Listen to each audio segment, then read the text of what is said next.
fellow viewers. Welcome to Living with Autism by Michael Lettman. I would like to talk about my time at CUNY Neurodiversity Conference of 2025 that I have attended at the Borough of Manhattan Community College, BMCC. I was honored to be part of that conference, as I got to work alongside Professor Susan Carpenter and Dr. Ingrid Geier. That session turned out pretty good. I'm only able to share some parts of it with you, my fellow viewers. Plus, there's a little surprise that I would like for you to hear, which spectators have enjoyed also. So without further ado, please enjoy! Michael, Sue, and I connected through a shared passion, and that is inclusion. So, as you can see, haven. What is a haven for us? Well, I'd like you to understand this. The word haven means a safe place. Somewhere you can go to feel comfortable and relaxed. And I'm sure any of you have a haven that you like to enjoy during your day. Haven, what is a haven for you? For me, a haven is a place or a space where that gives me peace, that gives me comfort, and that gives me also a break from the rush of everyday life. Those of you that are students, please raise your hand. Thank you for coming. Those of you that are staff, raise your hands. All right.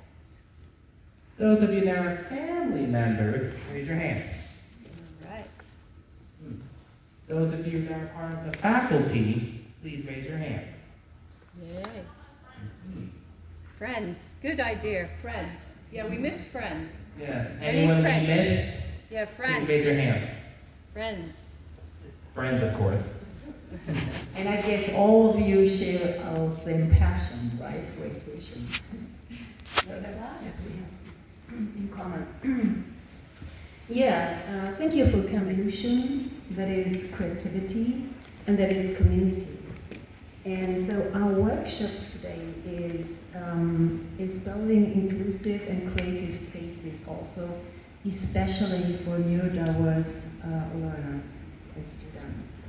We already started with the introduction from fixed assumptions to also to more inclusive, more open, to more reflective, more multi-perspective also thinking.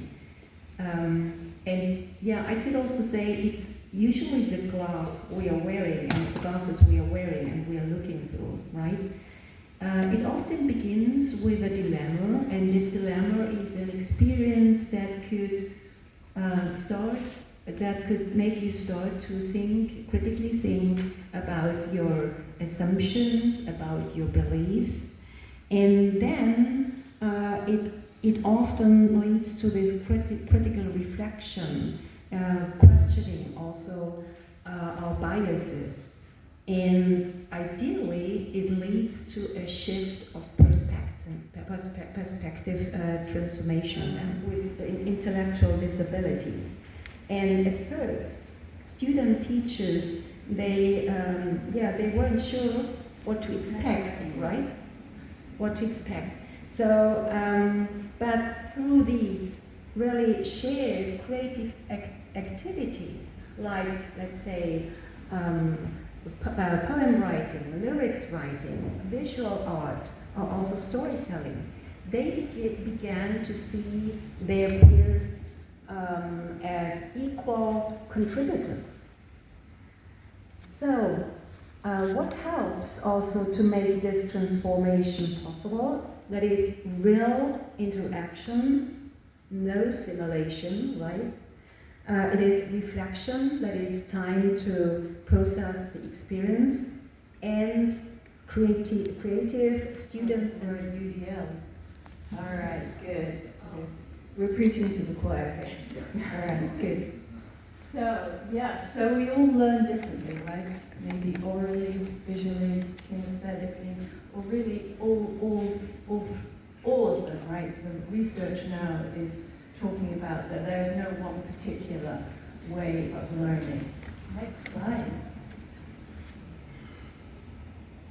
So the arts naturally uses universal design for learning, right? It's hands-on, it's kinesthetic, it's verbal, it's visual, etc.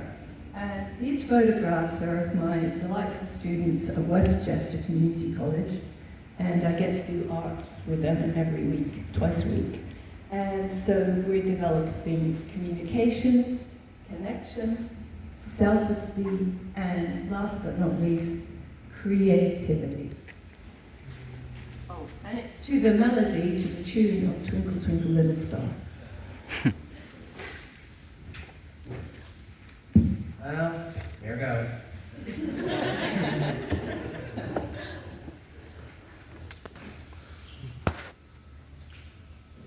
This safe place is my haven.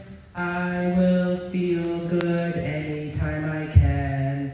This is where it's relaxing. It just feels very comfy.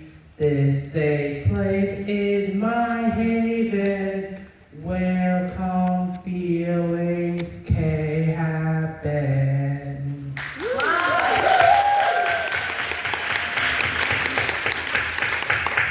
Thank you, Michael. Well, we didn't say we were going to do this, but I really think we should all sing it together, right? These ears suffer from bad words. Library, definitely a number one place where I won't hear any of that. Okay, you can lead it. Yes. Hi, Okay, Chuck. so here are the lyrics. We'll all join in. Here we go. All right.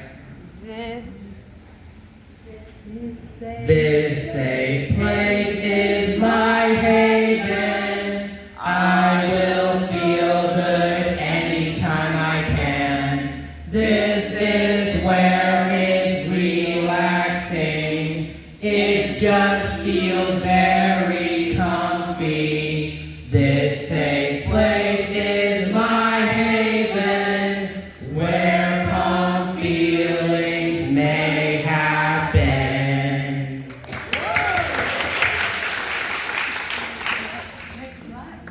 We're warming up here. Right. Okay.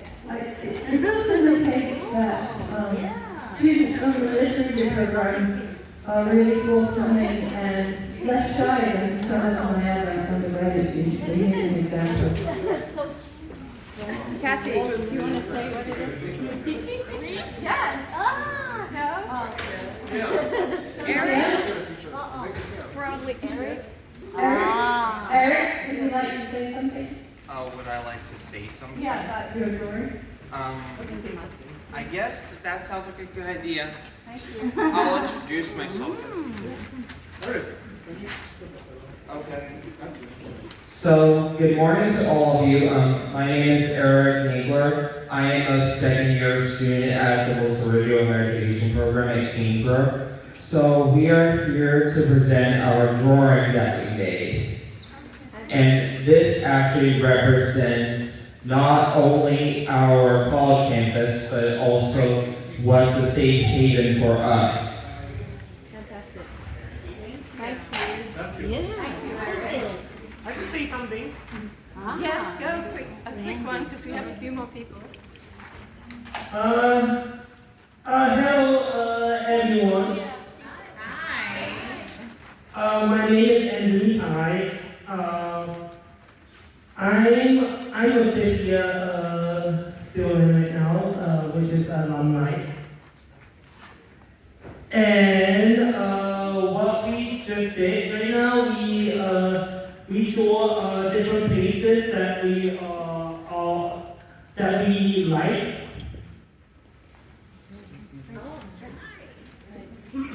We've got friends, family, games, KTC, Olympics. Yeah. Okay, poets. Yeah, okay. Yeah. Hi, everybody. My name is Valerie and I'm a student at Kingsborough. Yes, and I wrote a poem titled Valerie and My Poem for Today. And I'm going to recite it. The poem goes like this.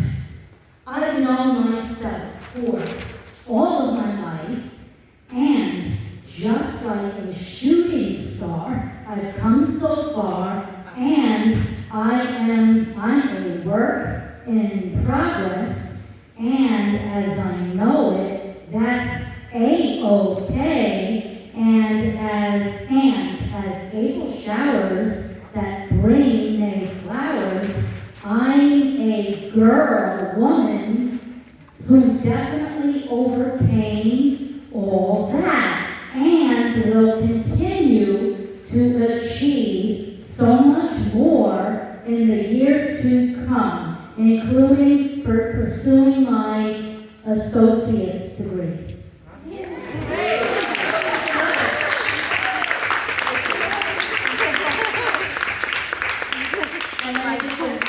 However, as quickly as we thought about it, it brought a lot of good results. The title of our verse, we call it a family verse, kind of a short poem. It says, our family is our safe haven. But what actually constitutes our family? Is it the people, the house, or the content thereof? Or is it the situation, the condition, or lack of it? Or is it the feelings, the emotions that grabs your heart? Or is it the smell of the morning that gets you started? Or is it everything in between and all the whole life within the home?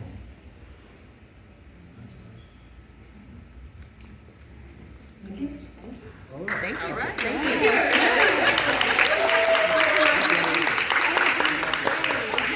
Oh, wow.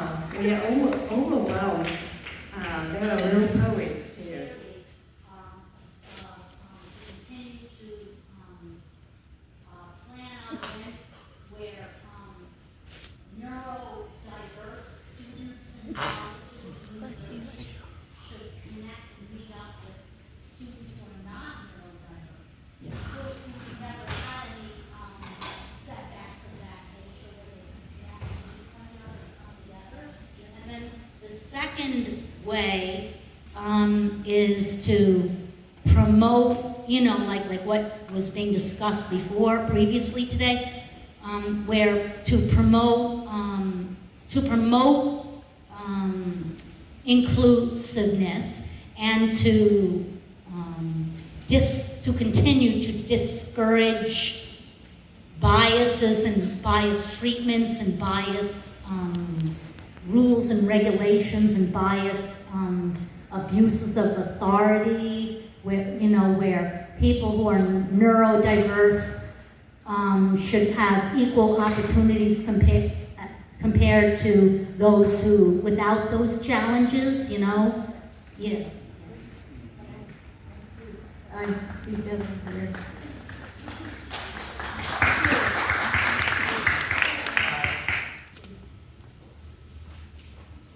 Good morning, everyone. My name is Eve Sheehan, and I am a wellness specialist. I work in the Women's Center.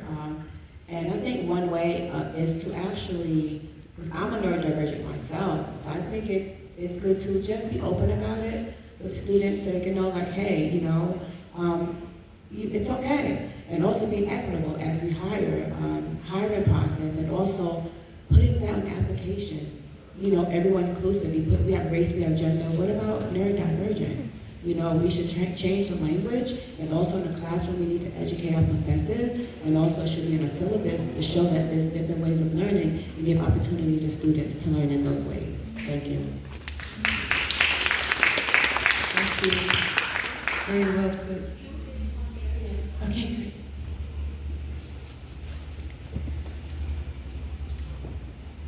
Kind of a specific example for the workplace, as I started a neurodiversity ERG at the last company that I worked for, and I thought that was an awesome space, safe space, like the ERG itself, like because it was just kind of, we had a lot in common coming together to get the support that they needed to talk about some of the issues that they were interested in, but also after a while, the company itself started to become more of a safe space. As we formed, one of the co-founders of the company raised his hand, he's like, by the way, I'm dyslexic, it was relaxed, masks started to come down.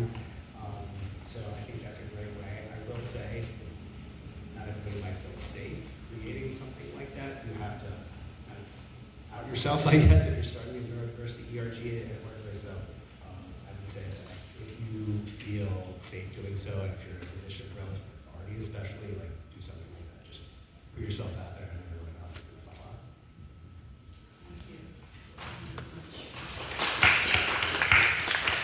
No, I was just gonna say, one of the things is we have a clear example today, this presentation at the CUNY Neurodiversity Conference, because this idea of bringing awareness, I think that's an important piece, because when we start to shed light and educate people, people start to realize that there's nothing wrong with being neurodiverse, and it's actually something to be proud of. Why not?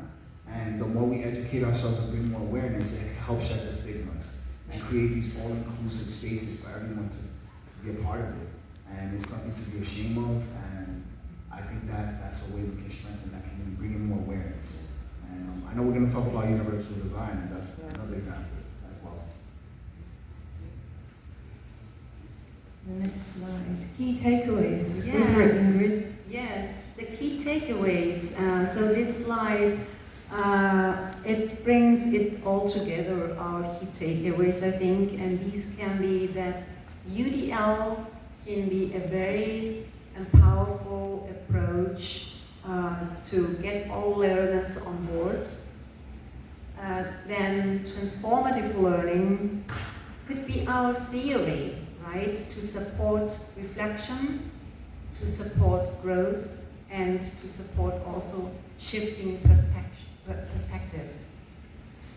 And yeah, we can bring these two, these both practices into creative and hands-on activities. As we experienced today, you were very creative and you really did, great pieces of, great evidence of working together and thinking together and being creative together brings us together, right?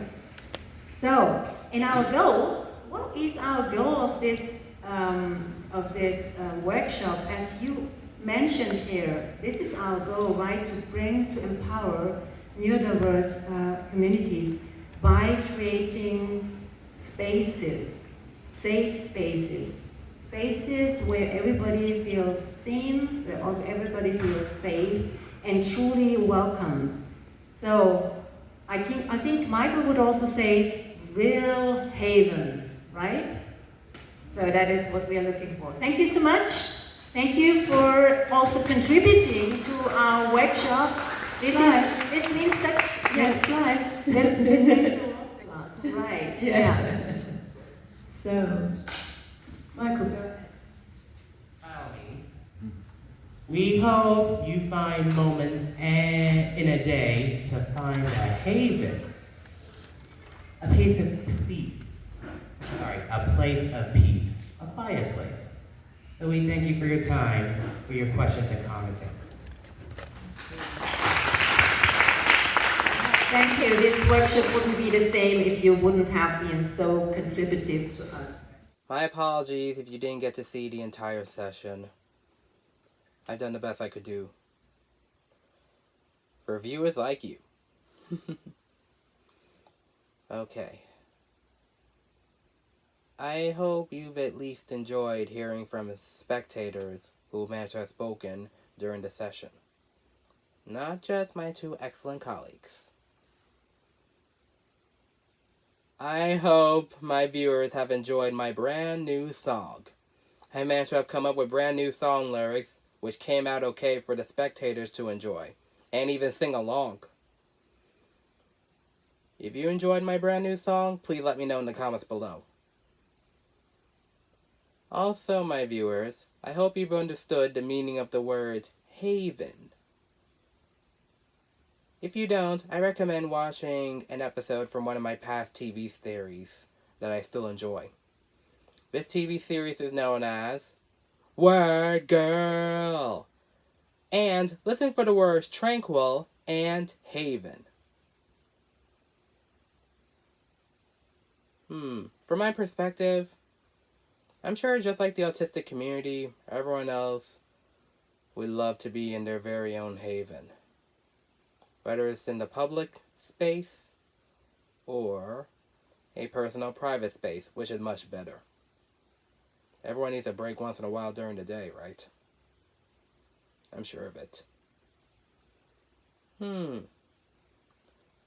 Furthermore, I would like to give my thanks to all the spectators who have attended the session. And I would like to give my many thanks to my two excellent colleagues, Professor Susan Carpenter and Dr. Ingrid Geier, for allowing me to work alongside with them during that presentation at the conference, which we've all enjoyed very much. Please stay tuned for more of Living with Autism by Michael Lettman. That's all.